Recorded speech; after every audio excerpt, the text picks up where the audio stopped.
Sean todos bienvenidos a un nuevo capítulo de Más Arte, Más Ciudad. Como invitada especial hoy nos acompaña la artista plástica Yuli Cadavid. Bienvenida, Yuli. Muchas gracias por la invitación. Gracias a ti por hoy hacer parte de Más Arte, Más Ciudad.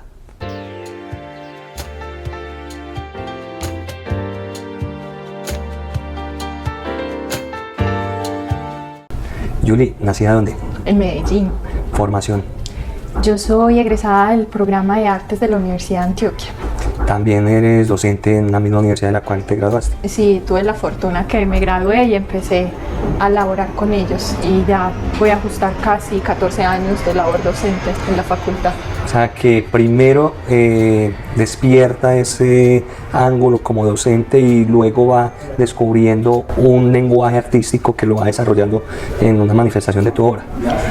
A ver, inicialmente dentro de la carrera yo tuve la oportunidad de estar becada y salir del país a un lugar donde hice como una especialización en gráfica. Sí. Y cuando me haces esa pregunta recuerdo que mi maestro me dijo ¿qué quieres ser, docente o artista? Y esa es una pregunta muy compleja, sobre todo porque cuando uno está en las artes quiere producir, pero yo tenía muy claro la docencia, a mí me encanta enseñar y qué más que enseñar lo que te apasiona. Total. Entonces yo siempre le digo a mis estudiantes, uno es artista cuando de verdad toma la decisión, no es el programa, no es el título, ni es tampoco el simple acto de decirlo, es de verdad tomar una decisión e iniciar un proceso. Entonces yo digo que yo inicié como artista hace poco, hace 4 años, y eso fue porque de alguna manera siempre he trabajado con artistas de la mano de museos, de galerías, pero no había tomado esa decisión. Entonces digamos que tengo la experiencia de muchos años en el campo de las artes, pero en este mundo me considero, o en esta pequeña parte de este maravilloso mundo me considero nueva. Emergente. ¿Y qué fue esa decisión, ese momento estelar que hace que des ese paso y esa decisión? Hay muchas cosas, pero en mi caso en particular, la cuarentena. Cuando estuvimos en ese aislamiento, a mí me tocó un momento difícil porque tengo 2 niños pequeños. Sí. Y para la época mi hijo tenía 9 meses y decidí hacer una cuarentena muy severa. Me aislé completamente, no salía de mi casa y solamente con mi esposo y los 2 niños, ni familia, nada. Y creo que eso me llevó a una introspección muy seria y de alguna manera en los tiempecitos que tenía empecé a volver a dibujar, a volver a sacar, no simplemente con el propósito de investigar o de preparar una clase, sino de empezar a producir. Y también tenía a mi esposo muy cerca que siempre me decía, pero ¿y usted por qué no hace sus cosas? Si a usted le quedan bien. Entonces él fue sembrando como esa duda y la necesidad de querer expresar y utilizar ese tiempo me llevó. Y también porque yo siempre hablo de esto, lo he dicho en varias ocasiones, pero para mí es muy diciente, y es que cuando yo era estudiante un profesor me dijo, la obra de arte tiene sentido si tiene una historia para contar. Y en medio de ese aislamiento y ese silencio, yo empecé a recordar que mi abuela era herbolaria y que ella todo lo solucionaba con plantas. Entonces el miedo de salir con mis hijos me llevó a pensar, bueno, yo puedo tener este poder o esta fuerza para transmitir con las plantas y también desde el mundo del proceso creativo. Entonces empecé a recuperar, el primer proyecto se llamó Fitoterapia, Remedios de Mamá en tiempos de COVID, y fue simplemente recordar recetas de remedios caseros de mi abuela y de llamar a la familia, preguntarle, y me decían, vea, tome esto, aquello, lo otro. Y después de mucho cuidarnos, finalmente nos dio COVID, entonces yo era mi propio objeto de estudio. Yo trataba de tomarme los remedios y dárselos a mis hijos, y eso me dio confianza y seguridad, y me reencontró con esa, ¿qué digo yo? Con esa parte tan bonita del arte que es contar, y fuera de eso era un acto de amor y de fe, porque a través de eso yo también los cuidaba a ellos y me cuidaba a mí.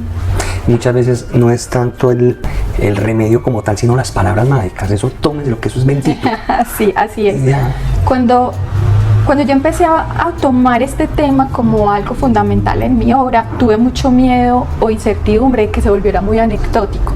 pero luego en esa circunstancia que es como lo que primero se le viene a uno a la mente, antes uno se reafirma y ve valor y ve riqueza y ve mucho amor, porque el cuidado de la mamá es eso. Cuando te dan una fórmula nunca te dan nada preciso, entonces es un puñadito, tómeselo con juicio y verá, esto es bendito, o tenga cuidado, es serenado, es trasnochado, tápelo bien. Entonces uno dice, bueno, como mucho de racional no tiene, pero a quien no le, en medio de algún malestar, no le hace mucho bien un cuidado de mamá y un tecito. Total, Así cierto. es. Y lo bonito es que vuelve como a la memoria, se recuerda esa ausencia de lo que se va perdiendo en medio de medicinas hoy tan alternativas, de tantos laboratorios químicos y como que marcas que van empezando a predominar en un mercado más confiable porque hay un respaldo de promoción o de propaganda, y todo esto se va desapareciendo y lo rescatas con una obra, con un lenguaje artístico. Quizás eso era lo que hacía falta en medio de todo este bagaje académico, encontrar ese sello. Yo creo que sí, de todas maneras también hay algo, y es que cuando empiezas en ese proceso creativo una cosa va llevando a la otra. Entonces yo primero empecé con remedios muy simples y crear un herbario que era simplemente no dejar perder una receta familiar o una costumbre.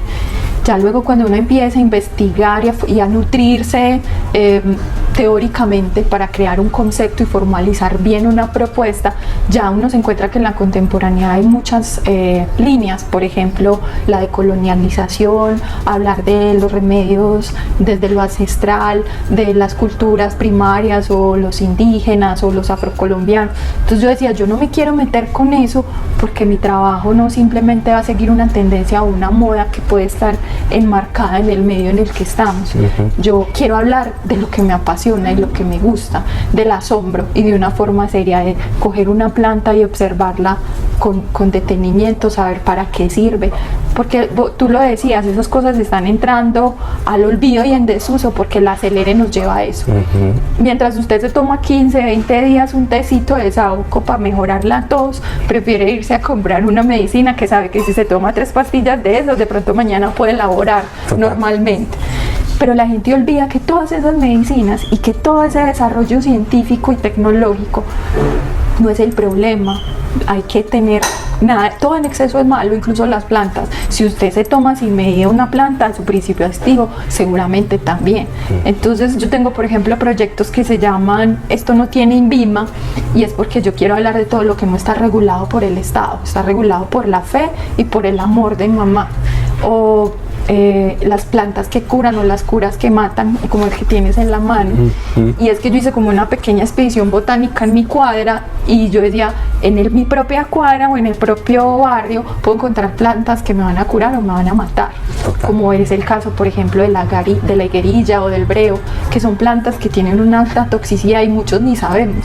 Entonces es como reconocer lo cercano y tampoco ponerle tanto ropaje a la cosa. De alguna manera trato de hablar con mucho amor, que lo que hable sea con conciencia y de lo cercano, porque si tú le hablas a la gente de la planta exótica del Amazonas X que tienes que mandar a conseguir y prepararte de una forma y asesorarte, no, yo hablo de algo que está cerca y que desde ahí se puede empezar a despertar ese asombro por lo cercano. Y sigue paralelamente una manera de enseñar, de educar, de despertar conciencia, y acompaña una obra de arte que en este caso se puede decir que es funcional. Sí, por ejemplo, mucha gente se me acerca y me decía, ay, esta planta es esto y para esto servía, porque mis herbarios no describen las especificidades de una planta, que florece en tal época, que es en tal terreno. No, mis plantas hablan para qué sirven y describen un remedio casero. Ya como lo apliquen o si cambian la fórmula, no es mi terreno. Total. Pero es como recordar que esa era la forma. Yo recuerdo que mi abuela tuvo muchos hijos, tuvo 10, y ella decía, es que en esa época no había EPS, no había médicos, no había quien preguntar. El único que teníamos cercano o para ir al pueblo eran 4 o 5 horas, entonces había que echar mano del poder y del conocimiento de las plantas y lo que teníamos cercano. Yuri, a ver, tenemos claro un lenguaje artístico, encontramos un medio, un objeto en el cual manifestarlo, expresarlo, mostrarlo, ¿cierto? ¿Cómo parte esa línea delgada de que no sea un objeto simplemente de lo habitual a lo que conocíamos, de lo que resume y reúne la historia, y que se convierte en una obra, de poderla tener participar en una colección, de tenerla en un museo, en una galería, y mostrar la importancia de una obra que muchas veces sentimos que puede ser arbitrario por juzgar rápidamente y no entender lo que va encasillando una obra conceptual. Por ejemplo, con mis ollas pasa eso. Hay quien a primera vista piensa, pero y que tiene una olla tiznada ser una obra de arte.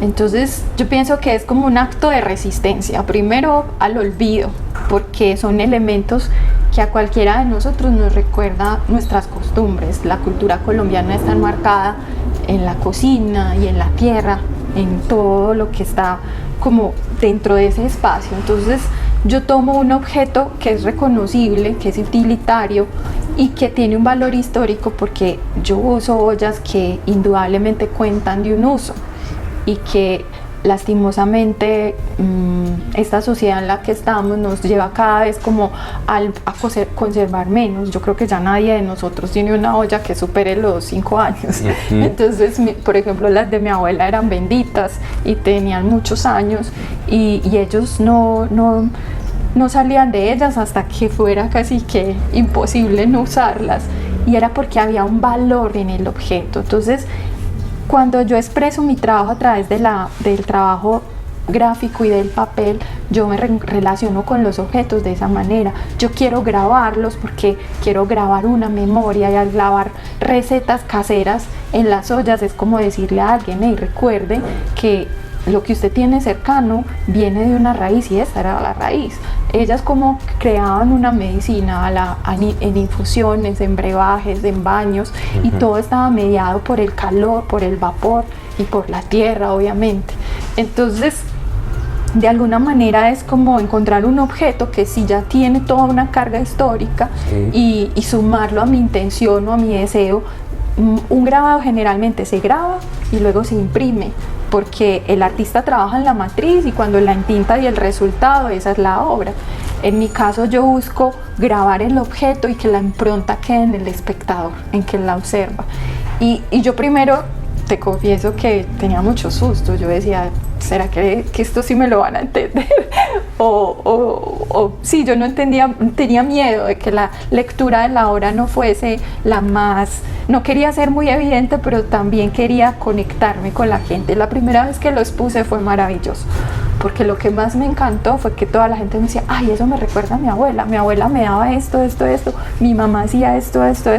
Entonces yo sentía que sí, que ya la impronta no estaba en el papel, y que esa obra y esa lectura ya estaba en el espectador. Que ese es un punto muy especial, porque es una obra genuina. O sea, puede haber una serie corta, larga, un tiraje mediano, sin embargo estoy teniendo una pieza genuina del artista, que a veces eso no lo tenemos como tan claro en un coleccionismo hoy tan joven, y preferimos algo más decorativo, algo más, a la palabra, qué pena decirlo, pero más inquina, cosas así, que invertir en una obra de un artista local, en papel, en gráfica, en un trabajo que se ha esforzado para hacerlo y que quede perfecto.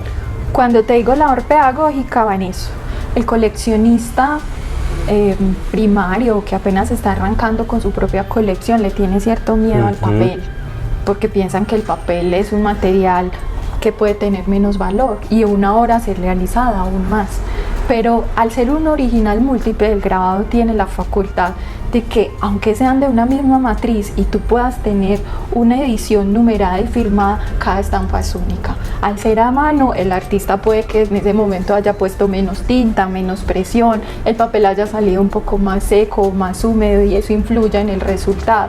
Cada estampa es única, y el papel es un material muy noble. Yo me declaro amante del papel, porque el papel invita a ser tocado, el papel deja huella, o sea, tú puedes ver la textura, tiene olor. Los que somos amantes al papel y a los libros, eso es un peligro. Yo la verdad a veces no siento si tiene un olor característico, pero invita a eso, sí, a leerlo con todos los sentidos, o sea, no solo mirarlo, sino tocarlo, etcétera, etcétera. Claro que también hay que tener en cuenta el tema del papel, que va de la mano el estado de preservación y que para eso se requiere conservación, y para eso se requiere hoy también como un profesionalismo a la hora de marcar los adhesivos neutros y todo lo demás, que anteriormente no contábamos con este profesionalismo o experiencia, y por eso encontramos un papel con hongos, un papel marchito, un papel que se deterioraba con el pasar de los tiempos. Hoy ya también se está fijando en estas pequeñas cosas que ayudan a tener la conservación de un papel. Es que todo es un proceso. Si tú eres un artista que eres muy cuidadoso con la obra y consigues un papel fino que sea desasificado, pero lo llevas a enmarcar a un lugar donde no tienen ese cuidado, o lo montas en un espacio donde hay una humedad, por más desasificado que sea el papel, igual el papel es algo absorbente, entonces va a adquirir la acidez de los demás materiales. Mi esposo, que es ingeniero de materiales, me enseña todo el tiempo, y él me dice: tú puedes tener un material 100% desasificado, pero si no creas todo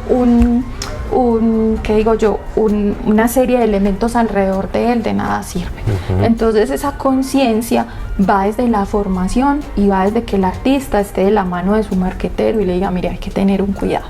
Que cuando usted entregue la obra a su coleccionista, le diga: mire, tiene que tener cuidado de los cambios bruscos de humedad, porque el material, el papel como tal, puede tener muchos años, y hay obras antiquísimas en la historia del arte, pero hay que tener un cuidado. Entonces ahí es cuando uno debe ser conocedor de su trabajo y del proceso, y lograr que todo trabaje en pos de eso y sea armónico, porque si tú le pones, como dices, elementos que sean contaminantes, usas agua no adecuada, no usas guantes, cuando estás trabajando comes cerca, la grasa, el polvo, todo le afecta, pero no hay nada más noble que un papel bien manejado, bien cortado y bien montado. Qué bien. Julie, entremos a la faceta de docente. En ese orden de ideas, ¿hacia dónde se está direccionando el arte? Una pregunta similar me hicieron en el museo este fin de semana, y yo hablaba como lo más importante es como transmitir a las personas que se acercan a este mundo del arte con mucho respeto y pasión. El arte nos está acercando a preguntarnos un mensaje muy claro, y de ahí que el artista esté trabajando mucho en el concepto, en qué querer decir, en cómo decirlo, y en no presentarlo de una forma inocente que solo se quede en la mera representación. Pero estamos en una línea muy delgada y donde muchas cosas facilitan el trabajo. Entonces, sin desmeritar, hay estudiantes o hay personas que apenas se están acercando al medio, y gracias a los dispositivos hacen un video, un TikTok o una forma de mostrar su trabajo, y ya consideran que ese es el único lenguaje. Yo creo que el reto grande para nosotros desde la academia es de mostrarle a los chicos que no hay nada más maravilloso que untarse las manos de pigmento o de tinta o dañar papel, para que uno entienda qué es lo que puede lograr con ese lenguaje, no quedarse solamente en la parte conceptual. Es muy importante tener un equilibrio, porque es claro que no te puedes quedar solo en la representación, porque el medio cada vez es más exigente y el espectador cada vez también es más exigente, más conocedor. Cuando tú le pones a leer unos elementos, muchos van a saber más que cualquiera. Entonces hay que lograr ese equilibrio. Yo a mis estudiantes les digo: no le tengan miedo al error, porque los medios de comunicación o la imagen y la reproducción de esta de manera acelerada nos hace pensar que todo está muy cerca o a un simple clic, y no es así, porque en realidad, aunque esas imágenes se ven así, también tienen todo un proceso y toda una formación. Entonces es como a invitarlos a detenerse, a lo que yo siempre digo, a hablar con la placa. Yo le digo a mis estudiantes todos los días: coja su placa, mírela y tíntela. Ella le va a decir: póngame un poquito más de tinta acá, un menos acá, con este papel no quedó bien, con este sí. Esa relación cercana con los materiales y con los procesos es el reto que debemos implementar y fortalecer desde la academia. Que no se pierda la alquimia. no se pierda la Y alquimia. que ese pequeño detalle es el que hace que el arte sea visceral. Hace la diferencia. Sí. Por ejemplo, yo en mi taller tenemos una política y es que nosotros ya estamos cumpliendo 12 años de taller. Y cuando alguien llega, nosotros le decimos, nosotros podemos trabajar un archivo manejado en un programa con toda la tecnología, pero lo vamos a ir a imprimir con una máquina que tiene 130 años. Wow. Y cuando tú ves el resultado, te das cuenta de que esas dos cosas pueden dialogar perfectamente y que el resultado es lo que va a marcar la diferencia. Qué nota. Porque cuando tú puedes sentir y tocar el papel, ahí es donde te das cuenta que definitivamente no es simplemente dar un clic. Julie, ¿en qué estás trabajando ahora? Bueno, hay, ¿Qué se viene? hay muchas cosas, tengo varios proyectos en mente, pero uno también debe, en eso que he venido hablando, que es el proceso, seguir como una línea. Entonces he estado estudiando mucho, por ejemplo, algo que me ha sorprendido es entender cómo llegó el aluminio a la cocina y América. Antes todo era barro y madera. Entonces, con la cultura afro y con la población africana que llegó a nuestro país, o a nuestro continente, llegó el aluminio y llegó la sabrosura porque llegó la temperatura, se podían hacer cocciones de otro tipo. Y empezar a dialogar con lo que está sucediendo, y es que el diseño y el querer unificar de alguna manera también va dejando en desuso muchos elementos que nos identifican. Y cuando uno habla de colonización, que es muy difícil pronunciarla para mí, el primero que se tiene que decolonizar es uno, y es reconocer lo cercano, lo que lo forma. Entonces vengo trabajando y quiero seguir trabajando en esos elementos que son como pequeños dispositivos que enmarcan mi trabajo dentro de una cultura y que siguen hablando de grabado. Voy a seguir trabajando con las plantas. Y es un proyecto que yo llamo Prácticas de lo Cotidiano, donde voy a empezar a hablar de la cocina como ese espacio que nos acerca, que nos une y que está cercano a todos los elementos, porque está el fuego, el agua, el vapor y está la tierra.